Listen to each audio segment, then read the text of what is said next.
I'm Jenna Ray outside the Milwaukee County Courthouse, where we heard closing arguments on Thursday in the case of Maxwell Anderson.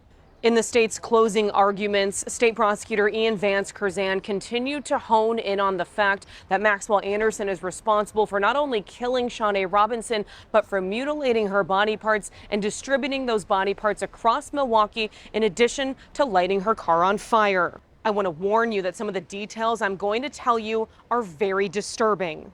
Corroborating both phone location records as well as video surveillance, the state says they believe that they can prove beyond a reasonable doubt that Maxwell Anderson did kill Sade Robinson. Cutting off the breast, dismembering limbs, beheading her.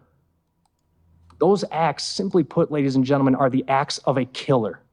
They are not the acts of someone who is acting on impulse in a moment or acting on emotion. Who does this? What kind of person cuts someone's head off? A killer who's trying to get away with killing. For the defense's closing arguments, attorney Anthony Cotton reiterated that Maxwell Anderson is innocent.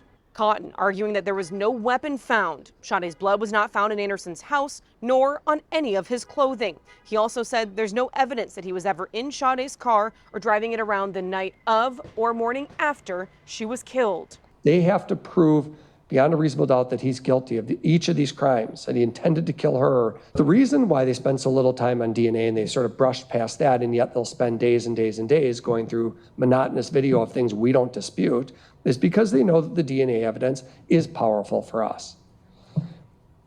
And I ask that you look at the evidence closely. That's all I can do. I turn Max over to you. It's your decision. You have to look at each count carefully, and I'm convinced you'll conclude that the state hasn't met its burden of proof on each count. In the final moments of court on Thursday, we saw Maxwell Anderson's mom and dad saying goodbye to him through the glass panels, his dad waving and his mom blowing him a kiss. We'll be back on Friday as the jury goes back into deliberation for a final verdict. I'm Jenna Ray for TMJ4 News.